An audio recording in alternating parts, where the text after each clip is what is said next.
We want to talk a little bit about you and what you do, but first, just in case anyone who's listening is not entirely clear on what a gap year is, what is a gap year and why might a student consider it?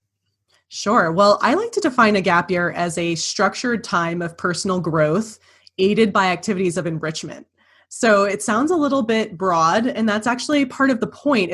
A gap year is really a bridge into adulthood from, whether you take it after high school or sometime during college or, after college even is a good time to take it. It's really an opportunity to launch yourself into adulthood on your own terms, but there's some scaffolding that's required for it to be a gap year and not just a void that you fall into. So it's great for students who don't know exactly what they want for themselves after high school, who want to do some career exploration. It's also great for students who feel a little bit burned out after high school if they've had a really challenging high school experience. And also appropriate for anybody who just feels like they want to experience the real world a little bit before launching into their post-secondary education. So, I've had a couple of students in the past who have done a gap year either through travel, work, internships, a variety of different experiences. Some went through formal gap year programs and a couple just sort of took a year and figured some things out and did something on their own. I think one of the reasons that I've heard people have concerns about a gap year, either maybe a high school counselor or a parent have some hesitation about this, is that they do think it's just going to be, like you said, a void. They just think it's like, so you're just going to hang out on the couch for a year. You're just going to be bumming around. What kind of experiences do most people seek out in a gap year if it's not just, a couch with video games for a year? What is maybe a typical kind of experience, or what do people usually look for? Sure. I think that the most important quality of a gap year is that it's intentional. So that's really what keeps it from being just a void. It's supposed to be meaningful and productive, but on the terms of the students themselves. So a student is self-directing their learning, which is sometimes for a student the first time that they have the opportunity to do so. So a gap year really just starts with goals, personal goals that are important for that student. And sometimes that's a hobby they want to dive deeper into. Sometimes that's professional development and career exploration through an internship or volunteering or a work experience.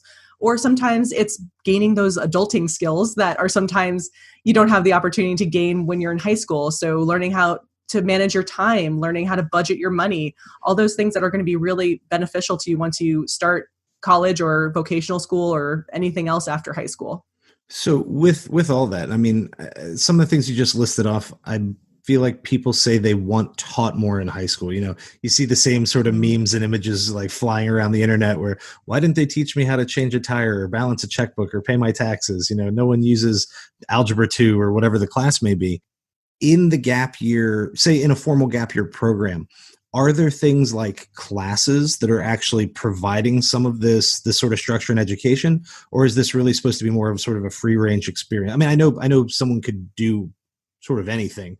I'm just saying in sort of a quote unquote typical gap year experience, are there supports and formal scaffolds in place, or is this very much an organic learn as you go kind of experience?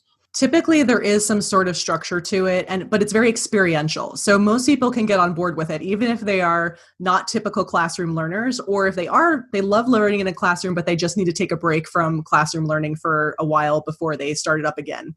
So that's really what we're seeing, is that a student who maybe learned biology in a classroom in high school and is like, do I even like science? But put them in an animal sanctuary in Thailand, and all of a sudden they see, they learn about ecology, or they learn about the biology of the animals they're working with. And all of a sudden that learning comes alive. And that's really what the promise of a gap year is to learn through doing and have people understand the world a little bit better because of that. That's great. And I like how you said, learn through doing. That has been an unintentional theme across a lot of these podcast episodes. I've been amazed at how many people, just community leaders, some other teachers, talk about how much more they learn by doing. You learn through the experience and you pick it up that way. And I think that sometimes, not that people distrust that, but when we're sort of saturated with the idea of public school or a formal classroom experience, I think sometimes people underestimate how much we can learn just by doing and having that experience. And so in a gap year, whether it's through travel or through community service or something like that, the focus is on doing. Do you find that again, my focus is going to be on young people. So high school leading into college, maybe college leading into sort of the adult workforce. Do you see most people choosing programs or destinations or activities that align with what they might want to do in college? Or do you think a lot of people pick something, I don't want to say not random, but, just like take a flyer on something new? Or do a lot of people sort of stay within their own comfort zone, or maybe the place where they have their goals? Yeah, that's a great question. I think it's a little bit of both. Mostly what I see gap year students doing is doing something that's a little bit formalized through a program, sometimes at the beginning of their gap year, to kind of launch them in a more structured way into their gap time. And then as the gap year progresses, taking on more independence and more self-directed activities where they might dive deeper into an area of interest or try something new. Or, I've had students say that they've never been near the ocean before, but they want to get their PADI certification in scuba diving. So it really is an opportunity to kind of try something wacky and wild that you maybe have just seen on TV. But have it be an opportunity to kind of test your limits, but in this container of a gap year where you're given permission to try new things. Yeah, that's cool. That you're right. Like, I guess by having a start and a stop date, so to speak, it helps to avoid some of maybe the anxiety that we experience with other things. We're like, I think when you finish college and it's like, well, I got to get a job, or I can do this. And then there's like a million options and it all feels so overwhelming and you almost like don't know what to do with it. But it's because you start thinking about like forever. You start thinking about this is 10 years, 20 years.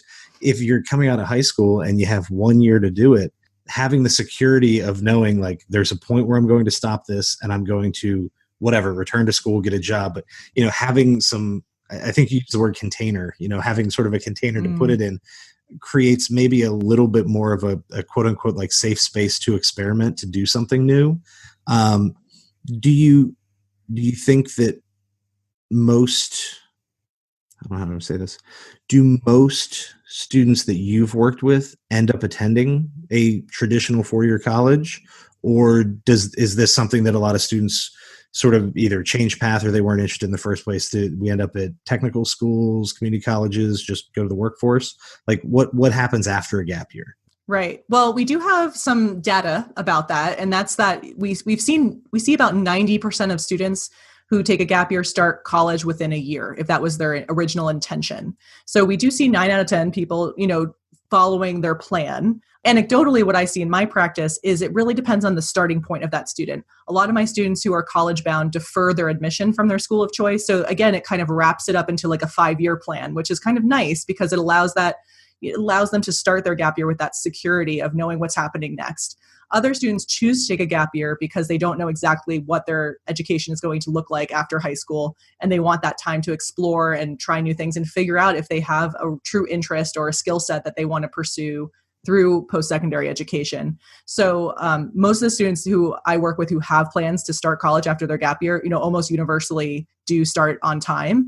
But I have had 1 or 2 over the years who say, actually what I discovered on my gap year is that what I want to do doesn't necessitate a 4-year degree. So I'm going to go to vocational school, or I had a student enroll in the Marines after his gap time and things like that. So that happens too. And I think that it allows a student to be so much more intentional about their choice because they've had some experiences that give them reasons that they're making that decision. It's not just the conveyor belt decision making of what's expected of you because you come from a military family or a 4-year college family or an Ivy League family, Yeah. And I think that's probably really important too. And I'm sure there's some parents hearing this that are sort of, tensing up at the idea that maybe we change our minds. But if you put all this in terms of the actual data about, how students are doing in college, the average student doesn't graduate in 4 years. We're seeing like a 5 to 6 year graduation time. I think the average undergraduate student changes their major. I think that the number is like 2.5 times. So, 2 to 3, 2 to 4 times we see major changes. And then you got to remember that, just over 60% of people with a college degree end up with a job that is not specifically related to their degree. I mean, I have friends, I went to James Madison University here in Virginia, and I loved it. It's fantastic. But I have friends who finished school, temped, did some other stuff, and then run a small business with a friend, has nothing to do with what they studied. I have a friend who's like a goat farmer now. He makes like artisan cheeses. It's fantastic. No need to have gone to college. I mean, and I don't think his family was hurting necessarily, but man, wouldn't it have been great if he had figured that out before sinking 4 years of both time and money into an education. And I'll never say that education is a bad thing. I don't think it's bad that he went. I just don't know that he needed it. And so for a student who's maybe less confident about their future plans, or if you're the person who feels like you might change your mind, wouldn't it be great to do that in a situation where there's a little less pressure, a little less structure? You don't have to formally change your major and issue paperwork in the middle of your gap year. I've changed my mind. I think that that's maybe something that more high school counselors and maybe more parents should be aware of, because as we're seeing both the cost of college rise, but we're also seeing a lot of students struggle in college, either with the timing or the cost, or, making a final decision. Maybe taking a year off of school is a nice way to refocus your energy for when you return to it. In my experience, like I said, I've taught a few students who have had gap years, but I don't think the counselors tend to be entirely supportive. I don't want to say that they're discouraging it. I just don't know that they promote the idea very much. And I think when a student brings the idea up, I think a lot of times they get that's great. And that's something to consider. But, have you looked at this school? and that might just be locally where I work, or, counselors that I know. But I get the sense that's how a lot of that conversation goes. From your perspective as an independent advisor, do you think that gap years get maybe a fair or equitable treatment from high school counselors and parents in that way? Great question. I think that we're getting there. I think that there's more education out there about what a gap year is. And also there's a lot of buy-in from the college side. And that's really been the biggest benefit to the gap year industry, is the fact that colleges see the benefits on campus of their students who took gap time. And we have some statistics from Middlebury and UNC Chapel Hill about the academic performance of their gap year students. And that has shown a lot of light on what students do once they do get to college after taking a gap year. And so there's a lot of institutional support around gap years, which has been very helpful to parents and educators and counselors to help feel more comfortable with the idea. But overall, I do think it's still a little bit of an unknown and people are a little bit scared about it. But I think that as a society, we've spent the past generation or two really, really feeling good about college as the best pathway towards a successful life. And the world has changed a lot since. And I don't think that the education or the creativity and innovation has necessarily caught up with what we think of as best practice. And if we were to reverse engineer, what an educational system looks like, it probably wouldn't look like what we're seeing, where students are taking 6 years to graduate with a 4-year degree with $37,000 on average in debt.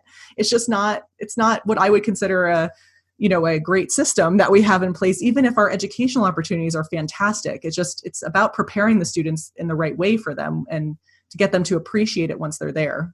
Yeah, I agree. I think one of the things that I talk about a lot in this podcast, and it always goes a little differently depending on, who the guest is and who I'm talking to, but it's what, should we be doing in school, or how do we make these things better?